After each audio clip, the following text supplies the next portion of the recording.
Radio 2M. Faites entrer l'invité.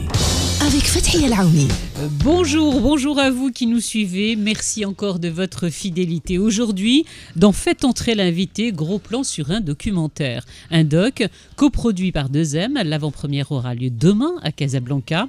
Vous pourrez découvrir ce film sur 2M dimanche prochain à 21h30 dans la case des histoires et des hommes. Un documentaire qui nous plonge dans les années 70. C'est un film d'archives, on en saura un peu plus dans un instant, qui met en avant la mémoire de la créativité artistique, celle de la première génération d'artistes au Maroc. Il raconte en réalité notre propre histoire avec la naissance d'une nouvelle expression culturelle dans le cinéma, l'art, le théâtre.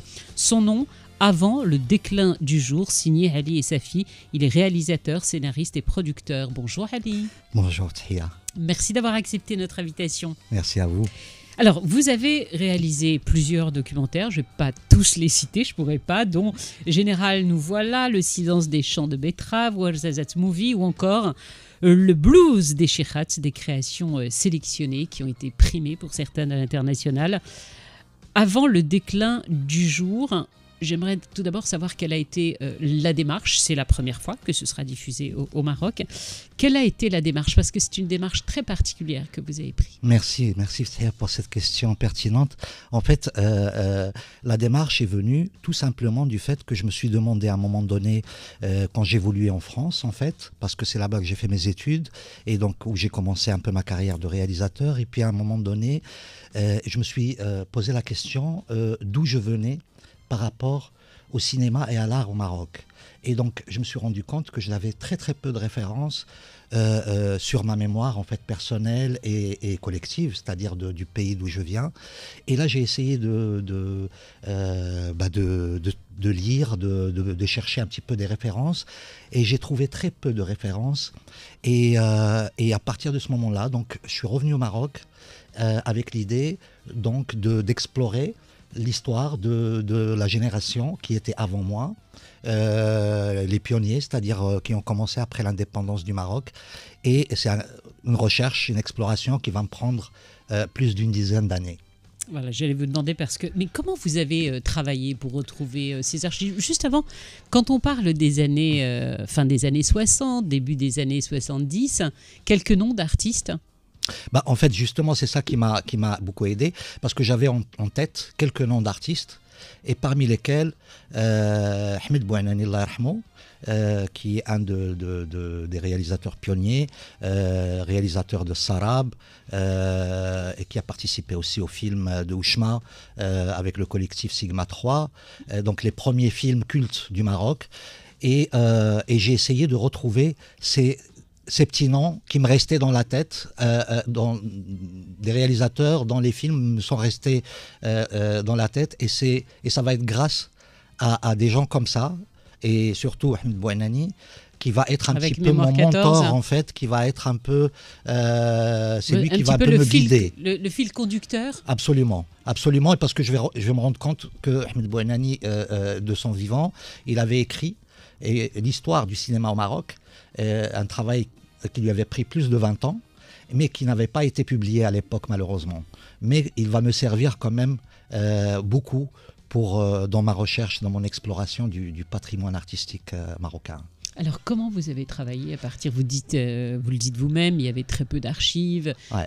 Comment vous avez fait pour récolter en fait tout ça? Voilà. Donc, c'est des morceaux de films, des extraits, beaucoup de photos, beaucoup d'affiches aussi. Comment vous avez fait?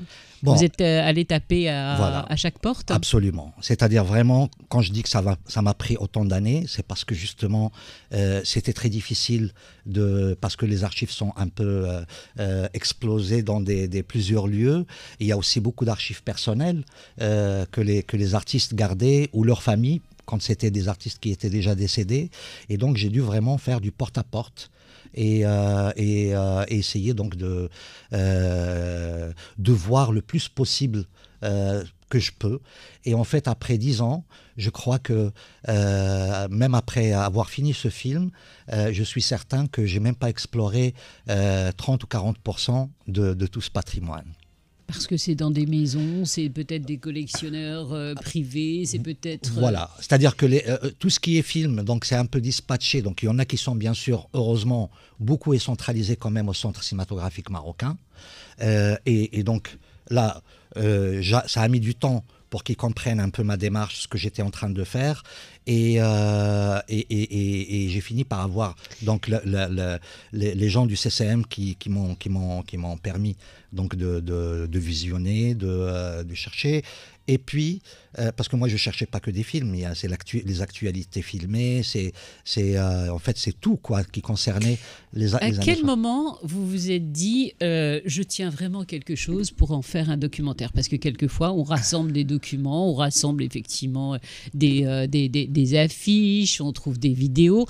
À quel moment dans l'étape de votre recherche vous vous êtes dit là c'est bon, je peux le raconter mon film? Ça a pris combien de temps? En fait, je vous raconte vite que en fait, ce film, il s'est fait en 2 temps. En 2011, j'avais été commissionné par une biennale d'art contemporain, Sharjah, aux Émirats. Et donc, j'avais déjà commencé ce travail de recherche. Et je m'étais dit, c'est l'occasion, je peux faire un petit cours. Et donc, j'ai fait un petit cours de 25 minutes. Et en fait, j'ai pu faire ce cours, j'ai pu me dire, comme vous venez de me le demander, que je peux faire ce film à partir du moment où je suis tombé sur le film de Mustapha Darqawi, de quelques événements sans signification. Et c'est vraiment, et en fait à l'époque, c'est ça le déclic. À l'époque, c'était une cassette VHS, il ne restait que cette cassette VHS de ce film, on l'avait pas, il était perdu, et j'ai utilisé quand même donc c'est des fragments de cette mauvaise copie au niveau qualité. Mais en fait, c'est en voyant le Casablanca en 73 dans le film de Mustapha Darqawi que vraiment je m'étais dit, je peux faire un film à ce moment-là. Alors, on l'a dit, c'est une période un petit peu particulière. Est-ce que vous diriez qu'une révolution culturelle, d'une nouvelle expression culturelle? Mais parce qu'on parle, et pour tous ceux peut-être qui nous écoutent là en ce moment, ici au Maroc et ailleurs, d'ailleurs je vous invite à nous écouter sur Internet, on parle d'une génération d'intellectuels qui a grandi justement avec l'indépendance. Est-ce qu'elle ouvre une porte nouvelle? Totalement, parce que tout simplement, c'est la toute première génération. C'est-à-dire que avant l'indépendance du Maroc, nous n'avions pas... On avait des artistes musiciens, ça c'était connu. Mais dans les domaines du théâtre, des arts visuels, du cinéma, il n'y avait pas encore... c'était français, c'était espagnol, mais en tout cas du 100% marocain. Voilà. Parce qu'on a du mal à l'imaginer aujourd'hui. On est en 2022. Absolument. On a du mal, parce que c'est pas si loin que ça, hein, les années 70. On a du mal à se dire, mais non, c'est pas possible. Comment ça n'existait pas? Ouais. C'est pas possible. Si. Si, pourtant, en fait, c'est la toute première génération et elle a une responsabilité énorme parce qu'il faut qu'elle trouve une expression qui se démarque justement du legs colonial et qui doit trouver une expression marocaine, authentique, qui vient du patrimoine, qui vient de là d'où on vient, hein, c'est-à-dire de là où on vit. Et donc, c'est ça aussi qui a permis qu'il y ait cette transversalité, que les artistes en fait travaillent les uns avec les autres, les écrivains, les poètes, parce qu'ils étaient tous portés par cette responsabilité qui était de poser la première pierre de la création contemporaine marocaine. Énorme. Avec une identité marocaine. Le poids sur les épaules, vous l'avez eu à partir du moment où vous avez voulu réaliser ce film. Ça a été aussi, on parlait d'images, de vidéos, d'extraits. Vous avez cherché des témoignages? Absolument. C'est-à-dire que je suis parti d'abord des témoignages. C'est les témoignages, c'est-à-dire c'est en allant justement interviewer, m'entretenir avec des témoins ou des acteurs de cette période-là, c'est eux qui me donnaient la piste. Donc voilà, je vais, même si je connais par exemple le film L'Hal Trans de Ahmed El-Maïnouni, c'était quand même important d'aller voir Ahmed El-Maïnouni, de parler avec lui, parce que ça donnait en fait beaucoup d'autres détails et d'autres pistes que je pouvais pas avoir. Et donc ça c'était essentiel en fait dans la démarche. Beaucoup d'entretiens, et donc du coup ça m'a permis moi aussi, en tant que réalisateur et donc en tant qu'artiste de ma génération, de faire lien avec ces générations-là, parce que j'en avais pas, et parce que beaucoup d'artistes de ma génération avaient perdu le contact avec la génération des pionniers. Je vais vous faire un aveu. Habituellement, quand je reçois quelqu'un dont Faites entrer l'invité, que ce soit pour un livre, que ce soit pour de la politique, un événement social ou autre, en particulier pour un film, je le vois avant. Je vous avoue que je ne l'ai pas vu. Je me suis dit, il faut absolument que je le trouve. Et hier, j'ai abandonné cette idée. Et je me suis dit, mais c'est peut-être pas plus mal de ne pas l'avoir vu. Et je vais voir comment il va me convaincre, et convaincre les auditeurs aussi qui nous suivent, pourquoi le voir. Ça m'a interpellée parce que moi-même, je me suis dit... qu'est-ce qu'il y a de ces années 70 de notre histoire au Maroc?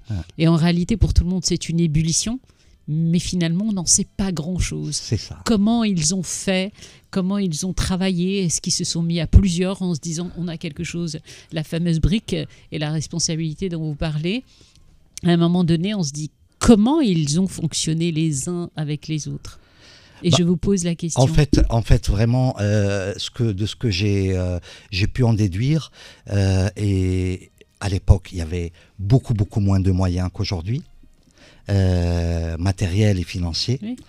Et en fait, paradoxalement, ça n'a rien empêché. Au contraire, comme il y avait... Oui, parce qu'à l'époque, le CCM n'exisait pas. Hein. Il existait, mais c'était vraiment... voilà, c'était... il existait mais il n'y avait pas encore le fonds de soutien. D'accord. Il existait, mais il n'y avait pas encore le fonds de soutien. Il n'y avait pas encore toutes ces aides qu'on a aujourd'hui, des télévisions, etc. Et les gens, en fait, justement, faute de ces structures donc pour aider, ils se sont en fait aidés les uns les autres. Et donc, vous avez des films où on voit un truc incroyable, comme dans le film justement de Mustafa Darqawi, de quelques événements.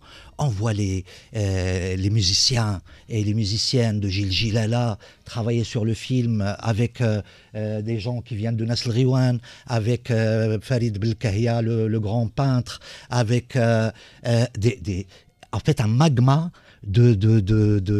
d'artistes et d'intellectuels, et beaucoup de gens aussi qui aidaient financièrement, comme mon cher ami Mustafa Dziri qui m'a permis d'avoir cette cassette VHS de ce film, et qui n'a rien à voir avec le cinéma, mais qui est un passionné du cinéma.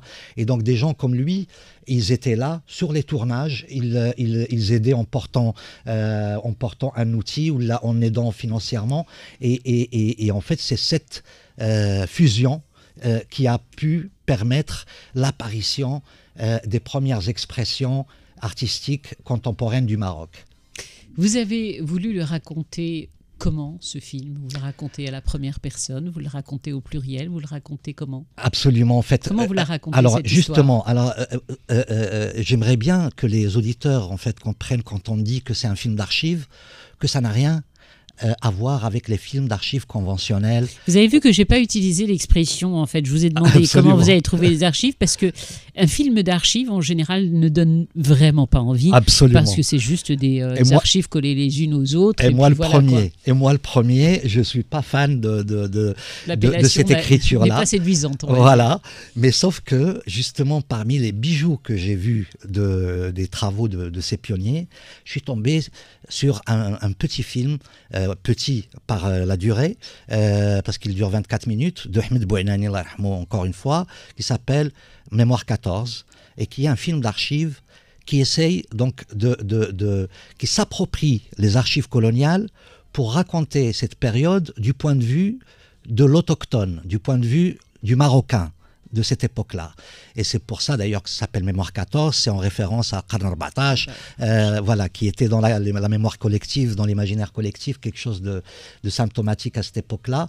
Et le travail qu'Ahmed Bouanani a fait avec ses archives était une claque pour moi, parce que c'est un traitement libre, d'une modernité incroyable. Encore aujourd'hui, quand je le montre partout dans le monde, ce film, les gens sont bouche bée.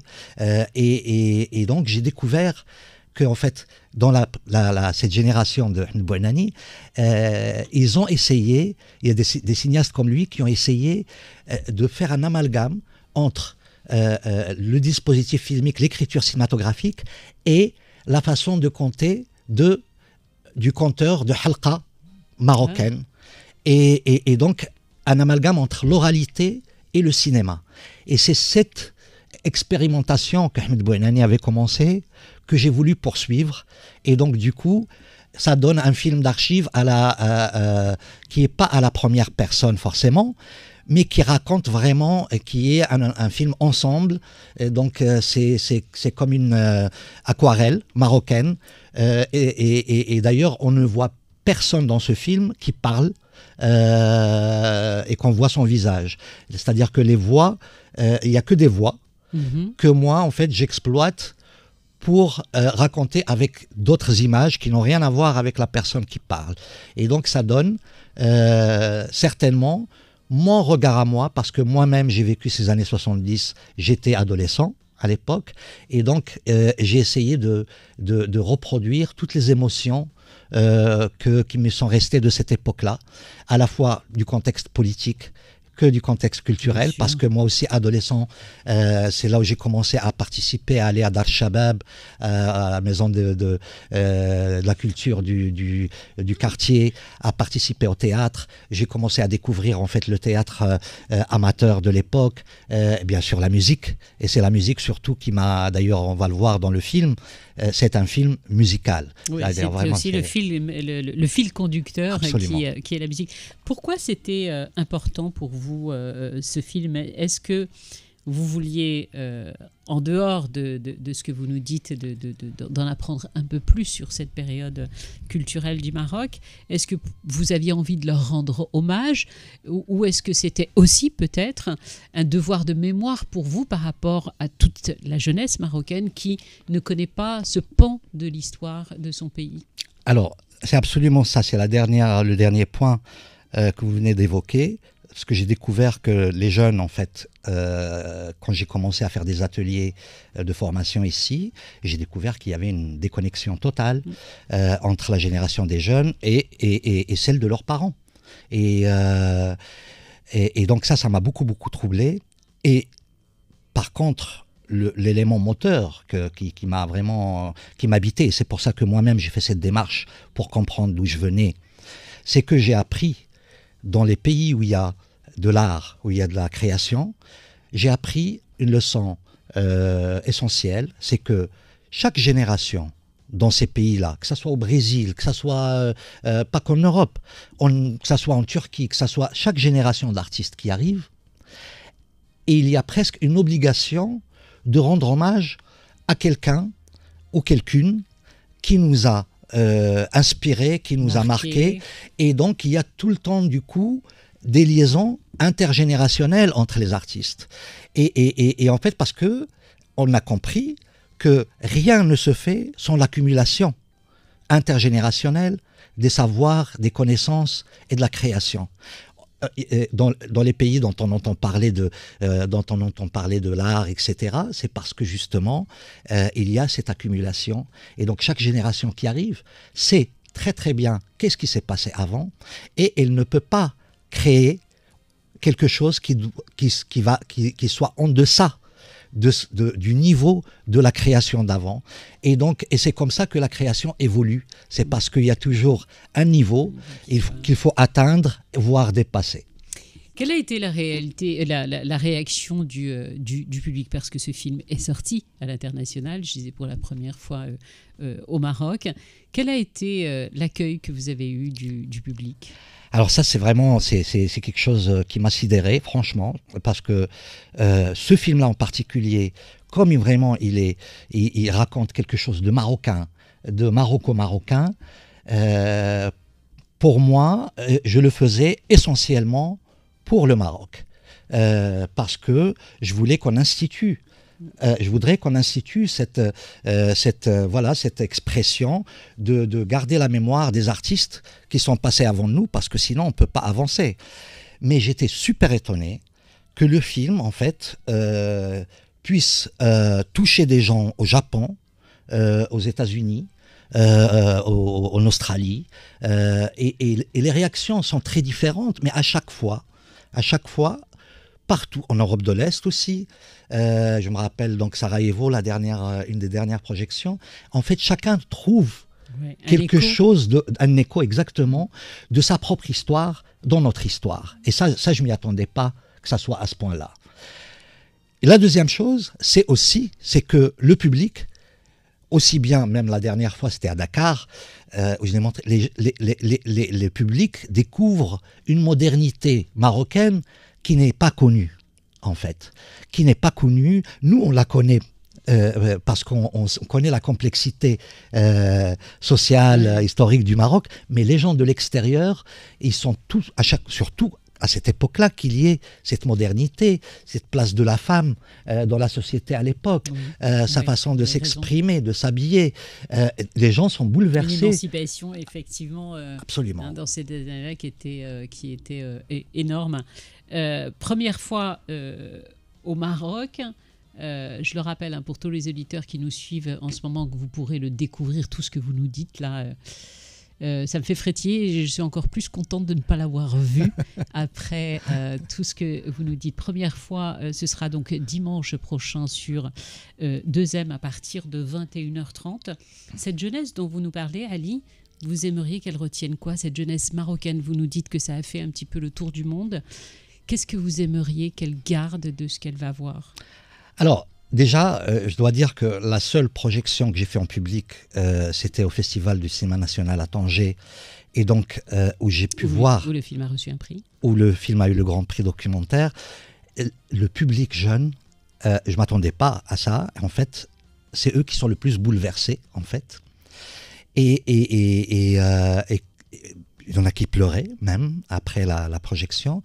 Et en fait, quand j'ai essayé de comprendre un peu plus qu'est-ce qui les a touchés, et je crois que c'était ça, quelque part, mon objectif, c'est juste de savoir qu'il s'est passé des choses, des belles choses, avant eux, et des belles choses sur lesquelles on peut construire l'avenir.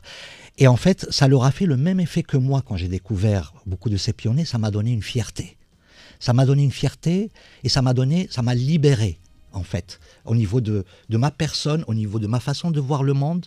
Ça m'a libéré. Et donc, ce que je souhaite, c'est que tout le public jeune marocain puisse être libéré, décomplexé, et de se dire qu'on a fait des choses, on a déjà commencer à construire quelque chose sur lequel on peut développer et on peut aller on peut prendre notre envol un peu plus loin. Voilà.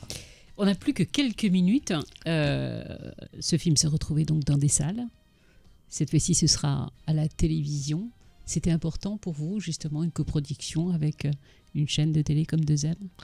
Écoutez, non seulement c'était important, mais je dois dire que c'était le moteur. C'est-à-dire, comme je vous ai dit tout à l'heure, moi j'avais fait une version courte pour cette Biennale d'art et je me sentais un peu tout seul pour aller plus loin.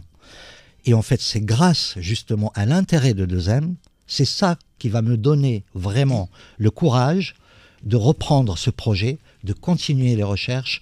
Et je suis certain que s'il n'y avait pas eu cet intérêt ici au Maroc, je ne suis pas certain que je sois allé aussi loin et de finaliser un travail aussi complexe et aussi laborieux, parce que ça m'a pris vraiment beaucoup d'années.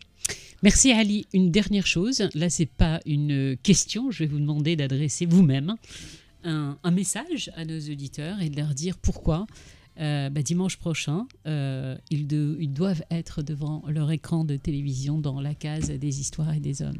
Pourquoi ils doivent voir ce film? Alors d'abord, c'est pour le plaisir de faire un voyage musical dans les années 70 du Maroc. Et j'insiste là-dessus, sur le plaisir de faire ce voyage et de voir pour la première fois, parce que même moi quand je l'ai fait, donc c'est la première fois où je pouvais voir tout le spectre de la création de cette époque-là, de la création et des influences artistiques et musicales qui venaient de l'extérieur. Si je demande au public d'être devant leur télé pour voir ce travail, c'est aussi pour ressouder les liens intergénérationnels dont on a beaucoup besoin pour qu'on, comme j'ai dit tout à l'heure, qu'on accumule des connaissances, du savoir et qu'on construise une identité marocaine culturelle forte. Merci beaucoup Ali et Safi. Je vous rappelle le nom de ce documentaire. Avant le déclin, il y a le mot avant qui n'est pas avant le déclin du jour. L'avant-première aura lieu demain soir. Ce sera à Casablanca au Cinéma Riff et bien sûr sur 2M. Ce sera dimanche. Ne le manquez pas. Vous voyez, j'ai vraiment hâte de le découvrir maintenant ce film. Moi, j'y serai demain. À ne pas manquer, dimanche soir à partir de 21h30 dans la case des histoires et des hommes. Merci encore, ça a été un plaisir. Merci à vous, merci pour votre invitation. On se donne rendez-vous quant à nous lundi prochain. Vivre avec vous.